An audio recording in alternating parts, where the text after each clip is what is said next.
Welcome to Excellent Wassce Tutorials platform.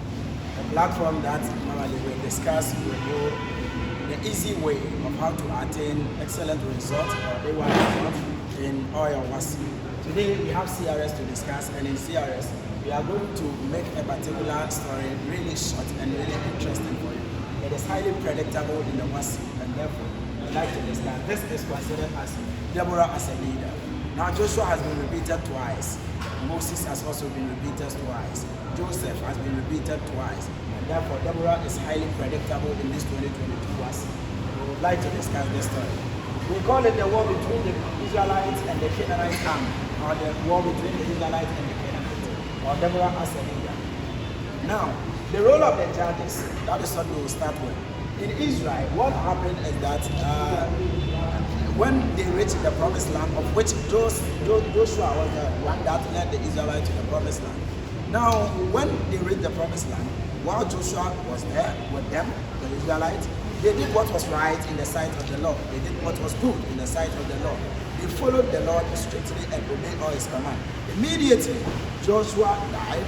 Then they returned and followed what the Canaanites are doing, or they followed the Canaanites. And what they did was that they were worshiping Asherah, they were worshiping Baals and other false gods that God has warned them not to do. So God realized that these Israelites are not going to repent, or they are not going to follow truth. So whenever the Israelites sin, God will lead them into a foreign nation, so that the foreign nation will oppress them.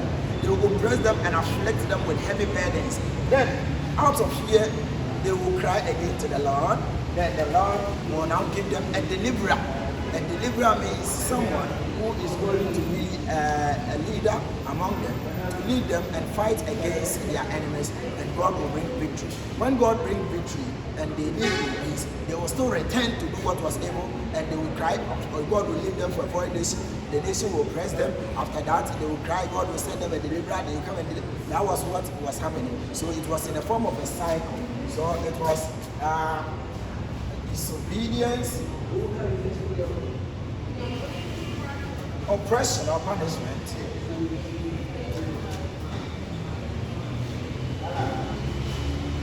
deliverance. This was what was happening. Oppression, disobedience, then the foreign nation will oppress them, or they will go under oppression or punishment, then they will call for help and God will deliver them. So now we are saying that Joshua led them to the promised land, or Joshua is the one that led them to the promised land. They obeyed God strictly. He died. Then when he died, they returned to do what was evil. Then they brought in a particular man known as Ehud. So Ehud also came. So when Ehud came, he led the Israelites peacefully, and they did what was good. Immediately Ehud died.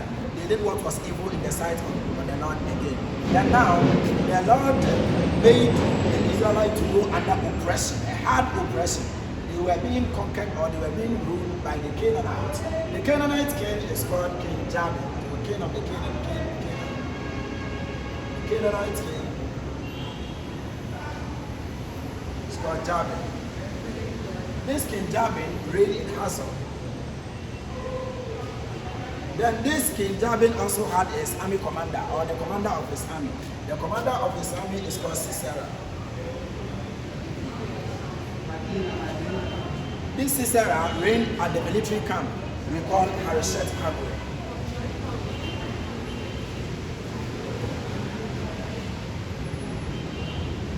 That is where it is, Wassce CRS.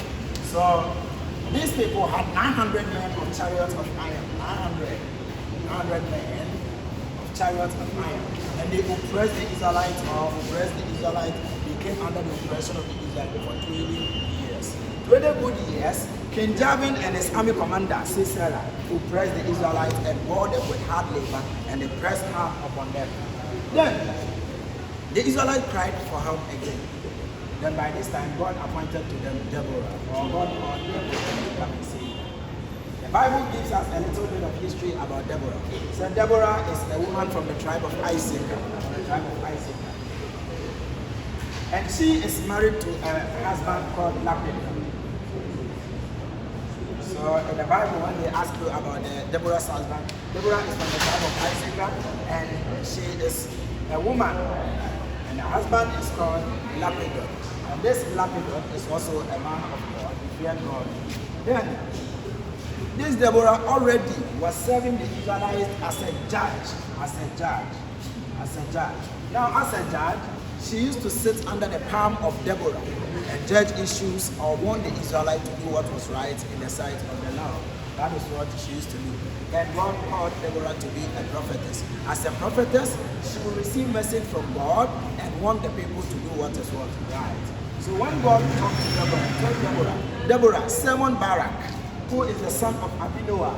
Barak was the army commander of the Israelites during Deborah's time. So Barak, the father of Barak, is called Abinoam. Barak, the son of Abinoam, stays at Kadesh. So he says, summon Barak, the army commander, and give him the instruction of the Lord. Let him organize his men from the tribe of Zebulun and Naphtali.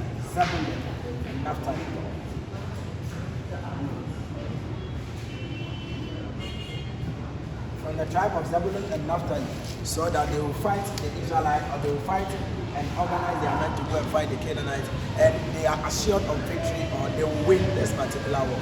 So when Deborah summoned Barak, the Lord summoned me to tell you, organize your men from the tribe of Zebulun and Naphtali, 10,000 men, that is 5,000 each, 10,000 men, and go and camp yourself at Mount Tabor, and I will draw Sisera to you.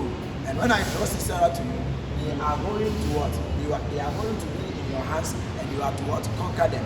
Barak told Deborah, I will only go if you go with me. If you go with me, I will go. If you will not go, I will not what? Go. Then Deborah said, because of lack of courage, you don't have faith. You lack faith in the Lord. The Lord has already assured you victory. So what are you afraid of? You asked me to accompany you. He was seeking for spiritual help, not knowing the Lord has prophesied the victory already. So he made this statement, if you go with me, I will go, but if you don't go, I will not go. Deborah said, I will surely go with you. Nevertheless, the journey in which we will embark will not lead to your glory, but the glory of a woman. So they set off, went to Kadesh, and organized 10,000 men from the tribe of Zebulun and Naphtali, and they went to encamp at Mount Tabor. So immediately, the Canaanite king, who is called King Jabin, heard that Barak has organized 10,000 men and encamped at Mount Tabor to fight him. He also summoned his army commander known as Sisera, organized on 900 men of chariots, and go and meet them on Mount Tabor and fight them because they are about to conquer us. Go and defend our territory. So they went and they reached the river Kishon. When they reached the river Kishon, the Lord demonstrated his power by causing a droplet or a little kind of drizzling to make so that the horses of the army couldn't function really. The Lord routed Sisera. There at this juncture, Deborah asked Barak, up, for this is the day the Lord has delivered Sisera into your hands. Go and war against them, fight them, and you will win. So they fight them, and they were easily slaughtered, and they killed all of them. When Sisera heard, he realized that his army had been defeated. He himself fled on foot and ran to a particular place known as Zaanannim. At Zaanannim, there is one particular woman who is called Jael. And Jael is the wife of Heber. Jael's husband is called Heber. They have pitched their tent at the oak of Zaanannim. So when they reached Zaanannim, they saw Jael, a lone woman, in her tent. Then the woman told Sisera, turn aside to me. And Sisera quickly ran to the tent of Jael. And Jael asked Sisera, so I pray you, Sisera said, I pray you, give me a little water to drink because I'm tired and I'm running out of weariness. I'm very, very tired.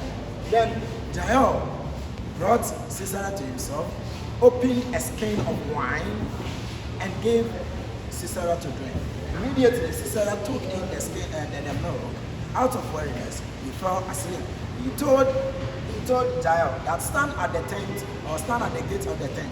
If anyone asks you if someone is here, tell him no one is not here or you have not seen anybody yet. So while Sisera was fast asleep, as he has been taking in the milk and a skin of wine and has been covered with a rag. did was that he fell asleep. While he was fast asleep, Jael took a tent peg, and a hammer, went softly to the man who is sleeping out of weariness and drove it at his temple and killed the man. Hence, this is fulfilling the prophecy of Deborah that a woman will gain the glory. Deborah is then called the mother of Israel because anytime she led the people to war, they are successful always. When the war subsided, Barak and his men were chasing to look for Sisera on the field. Then Jael called them, "Come and look at the person that you are searching for. Is he not the person you are seeking?" And he said, "Yes." Then when they realized, there lay Sisera with the tent peg still at his temple, fulfilling the prophecy of whatever Deborah has said. So this whole story is found in Judges chapter 4, verse number 1 to 24. Exactly as it is written in the Bible, we have discussed in simple terms in this particular video. So watch out for